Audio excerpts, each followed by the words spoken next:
This is Lisa from Mobile Tech Review, and here's one of the hotter Android phones for 2014. This is the second generation Moto X, or just call it the 2014 edition. Significantly larger than the first gen Moto X, a lot faster, a better camera, higher resolution. We're going to look at it now. So here it is, finally, the second generation Moto X, living larger, living better in all respects, except for those of you who really like the original Moto X's very hand-friendly 4.7-inch size. This one is up to 5.2 inches. The overall design is still the same. The ergonomics are very nice with the curved back and all that sort of thing, but certainly it's not a teeny little pocket-friendly phone anymore. It's your kind of standard Android flagship size phone now, where it used to be 5 inches was the mainstream, and now they keep creeping up, so we're up to 5.2 inches. The good news here is, along with the bigger display, which is clad in Gorilla Glass 3 and has nice beveled curvy edges, another trendy design element that I like and feels very nice, it is now full HD, 1920 by 1080 coming at you. It's still an AMOLED display, so those of you who like vivid Super AMOLED colors on Samsung Galaxy products or on some Nokia Lumia phones are going to like this one a lot. Really, beyond just sRGB coverage, we're talking moving into Adobe RGB territory, better than light colors, sometimes actually a little painful on the reds and greens, which really seem to bloom a lot. That's kind of typical of AMOLED displays, where the blues are a little bit more low-key because they emit less light, and it's the reds and greens that are, well, ultra zingy. Unlike Samsung Galaxy phones that have various color settings you can choose from, with this one, it's just running straight vanilla Android, otherwise known as AOSP, Android Open Source Project, Android 4.4 KitKat, so you're not going to get all those little fine-tuning things in there. One of the most interesting things about the Moto X is still the customizability. You can see here we have a little bronzy color accent up here. Black face or white face, those are the two choices for the front panel. But on the back, we have the ebony wood model. Really nice. In any case, you're going to get nice metal edges on this thing too. And curved. You can see, just like the other previous Moto X and Moto G, they all have that really nice curved look. So it fits well in the hand. It looks nice. It does rock when you put it on the table. There is that. And on the side here, we've got our volume controls. We've got our power controls. Pretty clean design. On the bottom, the micro USB port. And on the top, we have our headphone jack, and there is the nano SIM card tray. Now, something to know about this is that there are several different variants available. There's the unlocked GSM model, which Motorola says works on AT&T and T-Mobile LTE. That's the one that we have here, otherwise known as the Pure Edition. It, in fact, does work on AT&T. We're having AT&T SIM in it right now. Works fine on T-Mobile. Then there's the AT&T branded version of this phone, and there's a Verizon branded version of the phone. So you can either get it direct from your carrier if you happen to use those two carriers, or if you're on T-Mobile, you'll want to get the unlocked one, or if you just want an unlocked GSM phone, you can go with the Moto phone. It's still relatively affordable. $499 is the starting price for the 16 gig storage capacity, which has about 10 gigs free. There is no expansion slot on this, so the internal storage is all that you got. Now, if you want this lovely wood back, or if you want a leather back, that's $25 extra, so starting at $525 then for that. In either case, you get this nice little stainless steel place to rest your finger. It's the Moto logo right there. And notice the camera here. The last gen Moto X, well, the camera was not the great point. This one gets somewhat better. 13 megapixels now, and it has a ring LED flash around the lens, which can work for a little bit more even exposure. On digital SLRs, external flashes, sometimes we use ring lights, particularly for macro shots, so the light's a little bit more diffuse looking. It's pretty good at causing red eye in humans, though, and, well, pets too, anything with eyes. There you go. Say you don't like ebony, though. I have to say, I think this looks really nice. Carriers will be carrying the bamboo version, the black leather version, or the black resin, or the rubbery soft touch matte finish model. If you don't want to do a build to order, if you do want to build to order, 25 different backs to choose from, 17 different colors, 4 woods, 4 leather colors.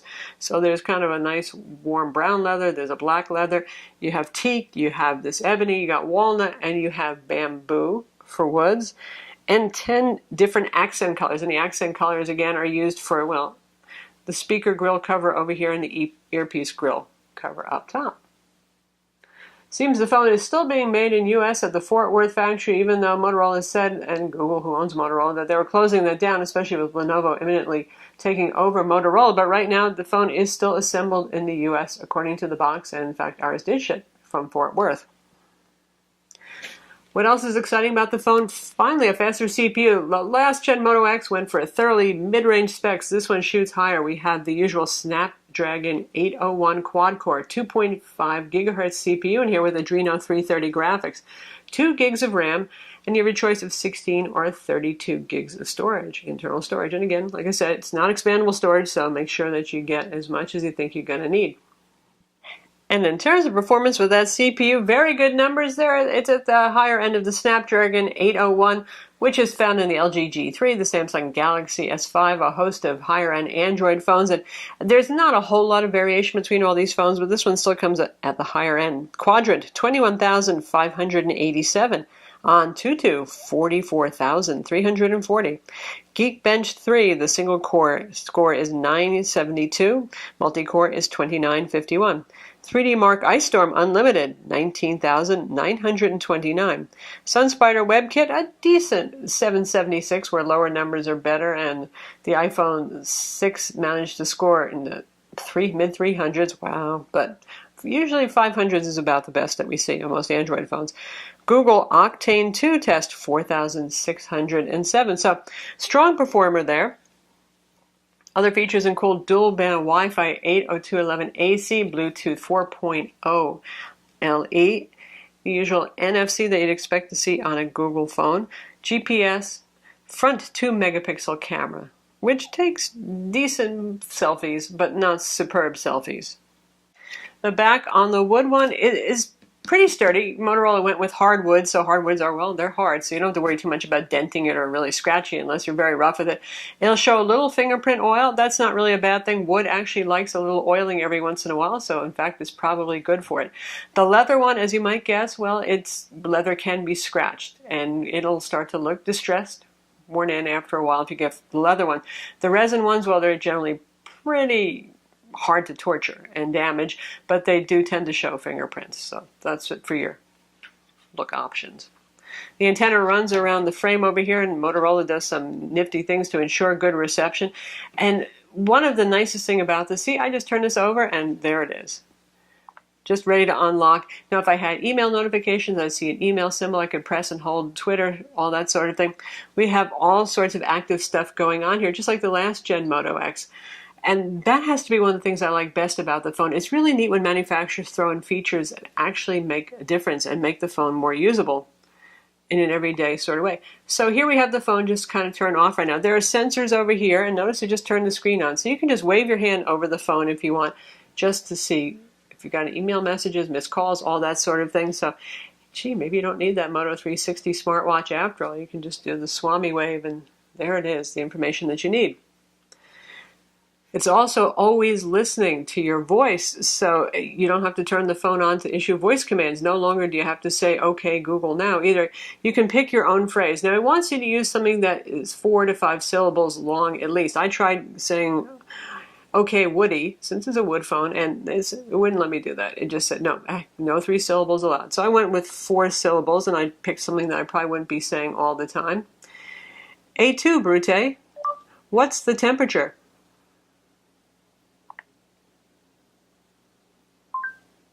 It's 86 degrees in Plano right now. So there you have it. It works. It's always listening. A2 Brute. You see, it happens to be my little way of waking it up and asking it a question. So that's also pretty nice. The phone's just sitting on your desk. You want to know what your next appointment is, you can go ahead and ask it. You're not forced to interact with the voice all the time, which is also good. And of course, you have the usual Google Now stuff and Google voice input right there. So Moto has a Moto group right here. And if we go to settings, you can see we have assist, which actually means when you can set quiet time so that it doesn't bug you when you're sleeping. It can sense using the GPS. Now you have to have precise GPS location turned on. It can know if you're driving, and it can do things like automatically read your text messages aloud. If you're at home, you can have different settings. If you're in a meeting, it knows to mute things, for example. So also very useful. Now for actions here, Obviously, one of them was just waking up the display. But you can also wave it to silence. So if the phone rings, you can wave at the phone to silence a call. You can't answer a call, unfortunately. We still have the twist to capture, which means taking the phone and doing a snap of your wrist, which isn't the easiest and most natural thing to launch the camera application. And you saw the glance displays already. So things that really contribute to usability, thumbs up, like it.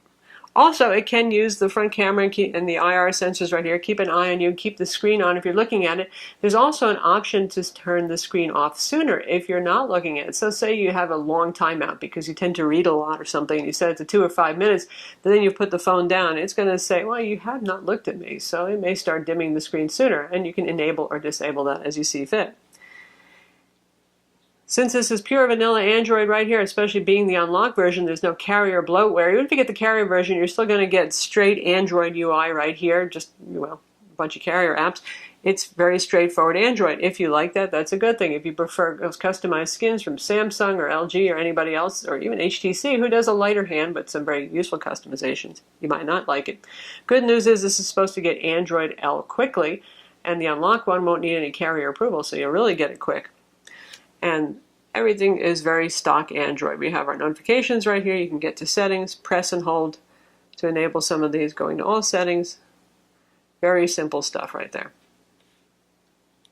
One thing that I'm not real fond of is how the DPI that Motorola chose to use. And apparently the Moto watching the screen function and the camera needed to be at the DPI setting it is. So if you do root this phone and then use a utility to change the DPI, you'll have to set an exception and set your camera and the Moto Assist feature back to 480. So these icons are kind of like a lot huger than they are on other phones with similar display resolution and size. Makes it look a little 720p-ish or something the first time I saw it. I was like, wow, why do these need to be so big? Voice quality on the phone is excellent. Moto always does a very good job with voice quality. We're up to 4 built-in microphones now to handle noise canceling. Outgoing calls, very clear. Incoming calls, also very clear. Pretty loud phone. Earpiece, of course, is at the top. The speaker is at the bottom. This is an exceptionally loud speaker on this phone. I mean, notifications will just scare you out of your chair. It's louder than the HTC One M8 even. Mono speaker, not stereo though, unlike the M8, but still. If you want a loud phone, this is a loud phone. And it's pretty full too. It's not loud and hissy and annoying kind of thing either. Now, in terms of LTE bands, I know that that's been a source of confusion for some folks, and I think Motorola's website may be wrong about the bands that they're listing, because they list the unlocked model as having fewer LTE bands than, say, the AT&T version. They're both actually the same model number. You look at the model number on the box, for example, same model number, so it should be the same as the AT&T model. And we took a look at the FCC website where they certify the wireless radios on these devices, so Motorola has to disclose and test on all the available bands.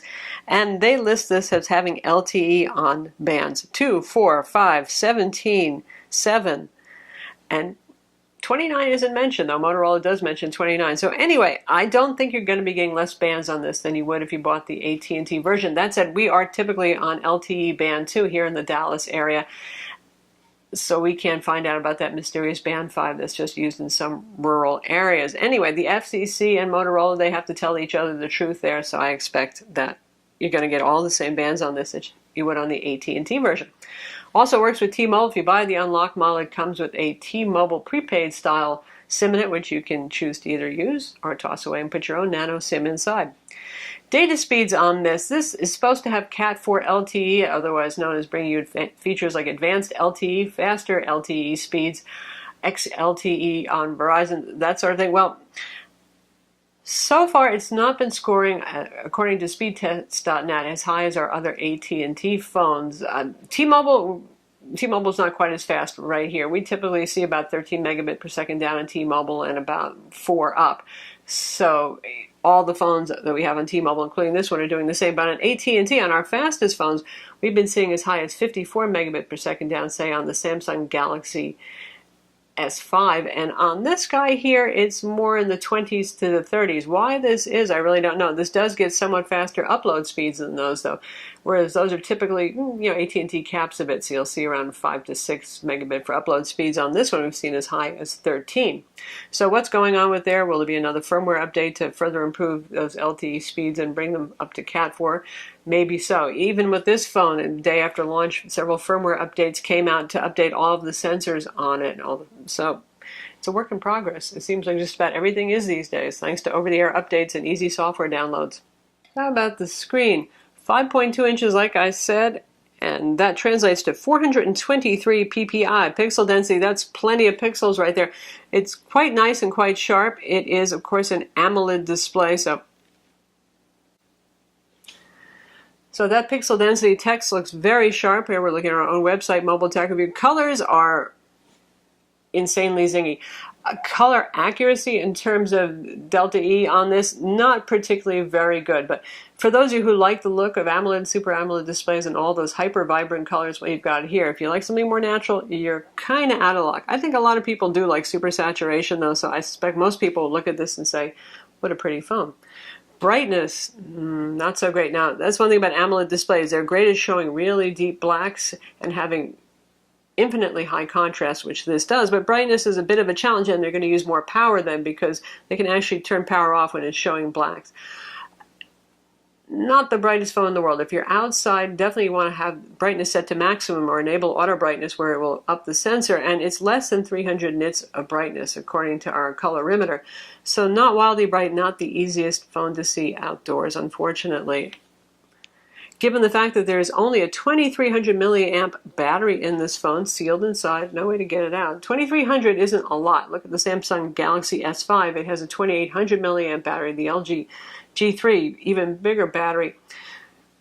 Of course, this one's going to run less. If you're looking at about the same size screen and you're looking at significantly less battery capacity, you're going to have less runtime. So that is an issue here, and that's one of the things that holds me back from absolutely adoring this phone. Whereas the Galaxy S5, even my LG G3, easily make it through a day and a half for me with moderate use. This one is dying around 8 o'clock at night with moderate use, and I have to charge it up. It does support Qualcomm Quick Charge, and there's even the $50 Motorola super fast charger to charge it up more quickly, to which I can only say thank goodness, because it does not have as much stamina as some of the other flagships, thanks to the smaller capacity battery. And now for a size comparison, we have the iPhone 6 right here, 4.7-inch display, our Moto X second generation edition right here, LG G3 being the biggest of the lot with the 5.5-inch screen, the Samsung Galaxy S5, and that's last year's Moto G, the most diminutive phone right there. So you get an idea of the size. It's about the same size as the Samsung Galaxy S5, obviously, which has a 5.1-inch display. A bit thicker in the middle though, since the Galaxy S5 is pretty much flat all the way through, whereas this one has a taper. Phone weighs 5 ounces. It is 0.39 inches thick at its thickest point. There is a pronounced curve there, but it gets down to 0.15 inches on the edge, so it really depends on where you look at it. Obviously, the curve matches a hand pretty nicely, though I find that there's enough of a stretch on the frame that my hand usually doesn't actually rest against the back. Whereas with the LG G3, when I grab that one, it does tend to nestle in my palm just nicely. A little bit of space here, depending on how I hold it. Now, one thing about the LG G3, it's a great phone. It has an even better camera. Larger display, not as vivid colors because it's just an LCD and it's not the brightest either. It's not a phone that you look at and say, oh, I just want to own that. It's so drop dead gorgeous. It's a great phone, but stunning to look at, it's not. The Motorola, one of the things about it is, I mean, we like pretty phones, don't we? This is undeniably a pretty phone. Whether you pick the colors that you like best, whether you pick wood or leather, any of those things, it's just nice to look at. I think that's going to be one of the big selling points, that and the very vivid display. So let's talk about the camera, and this isn't the part of the review that's going to put me in my happy place. I am pretty enthusiastic when it comes to cameras. I review cameras too, and Motorola just always kind of misses the mark. Now, this is not as bad as the last gen Moto X with his 10 megapixel camera that just didn't take very good pictures. This one's 13 megapixels. It does capture more detail. It does do a better job with colors. The focusing is pretty quick on it. You can see it just focusing and refocusing. takes a picture that quickly. Honestly, it'll just sit there and refocus because there's nothing better to do if you just leave it sitting on the camera. Pretty easy UI over there. You switch to video mode, does 1080p video, can also do 4K video recording. You're going to lose the digital image stabilization. This does not have optical image stabilization, just digital if you're shooting in 4K mode. And we can switch our cameras right here. And sometimes it's tricky to not take a picture. And you can slide in to get to your effects. We've got automatic HDR, automatic flash control, tap to focus and control exposure. Now, even if you have that turned on, I find that it often just kind of misses on focus still. I hope there's a firmware update for that. Panorama mode off. It's pretty easy to use, obviously. Swipe up to zoom. No pinching to zoom back. Swipe back down. And if you want to get to photos that you've just taken, you just swipe, not from the very bottom, because you'll launch Google now, but you just swipe right there, and you can see pictures that I've taken. Now, some of them are not too bad. Like right here, the wine bottle's not bad at all. The light diffusion ring here is a little bit over the top, though, for a place that didn't have super duper great lighting, but lots of detail right there. You can even see the texture on the label. So it can do well with well-lit indoor shots. There's a zingy new Corvette right there. Also pretty good. And outdoor lighting can capture some nice colors. Some of the whiteout is a little bit primitive looking to my eye there, though.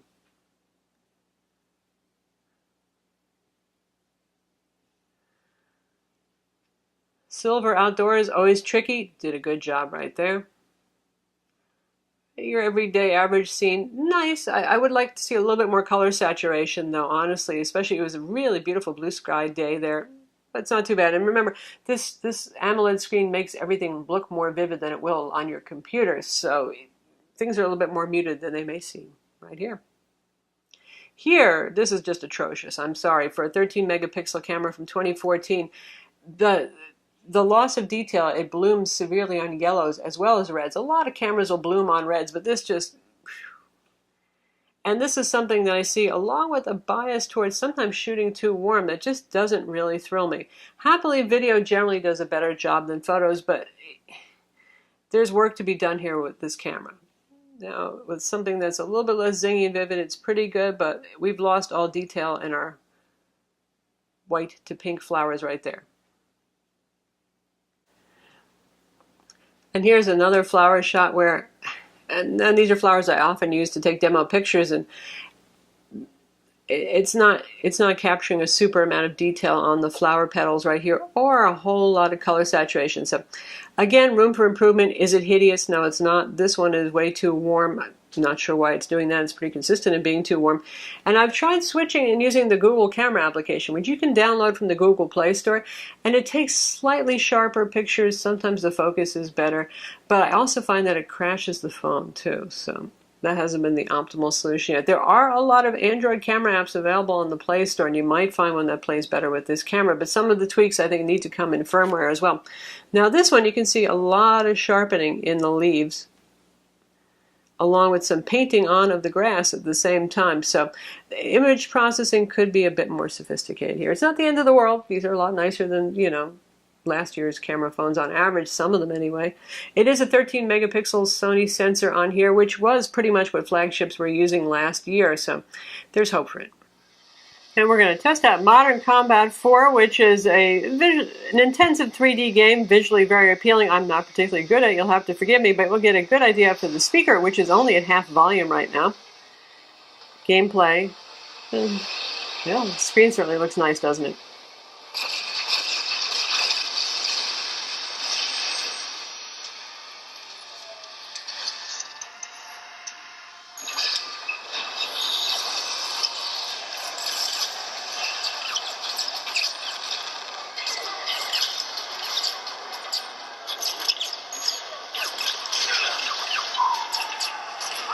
Plays just fine. I can look around.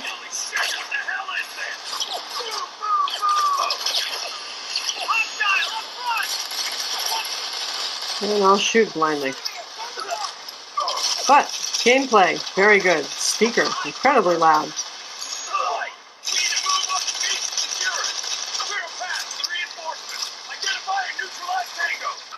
Big screen for gaming, always nice. So that's Modern Combat 4 on the 2nd Gen Moto X. So that's the 2nd generation Moto X, available now again on AT&T, Verizon, or as an unlocked model direct from Motorola's website. And undeniably, it's one of the nicest looking phones that we've seen this year, and also wildly customizable with different back materials. Love the metal frame around it. I like the feel of it in the hand. It's not too huge a phone. It's not too tiny a phone. I think for a lot of people who are used to 5-inch phones these days, it's lovely. The screen is super duper vivid. If you like super duper vivid, you're going to like it. It's full HD at this point. The only two things that hold me back from absolutely loving it are really three things. Well, the camera, it needs some work for photos. Pretty good for video, but not so great for photos. At least there's work to be done. The battery life, meh on it.